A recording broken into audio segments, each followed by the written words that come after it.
নমস্কার, কেমন আছেন সবাই? তো চলুন আজ আবার একটা নতুন দিনে শুরু করি। সকাল সকাল উঠে দেখুন কত সুন্দর ওয়েদারটা, দেখেই মনে হয় যে দুর্গাপুজো চলে এসেছে। তো আজকে ছিল হচ্ছে জন্মাষ্টমী। তো আমাদের এখানে যে মন্দিরটা রয়েছে না, সেখানে দুই বান্ধবী মিলে গিয়েছিলাম সন্ধ্যেবেলা, যে দেখি কেমন আয়োজন হয় এখানে। তো এখানে গিয়ে দেখছি খুব সুন্দর করে মন্দিরটা সাজিয়েছে, এগুলো বেলুন টেলুন দিয়ে।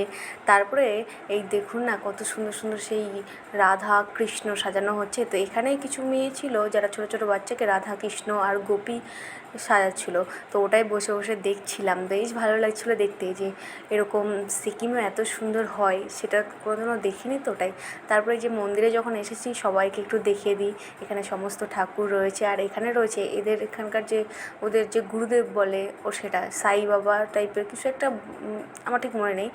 আর এই যে এখানে আছে আমাদের হনুমানজি, আর এই যে এখানে দেখুন বার্থডে বয়, গোটাটা কি সুন্দর বেলুন দিয়ে সাজিয়েছে, তাই না? আর এই দেখুন পিচ্চিটা কি সুন্দর ড্রেস পরে ঘুরছে, আমার এত ভালো লাগছিলো।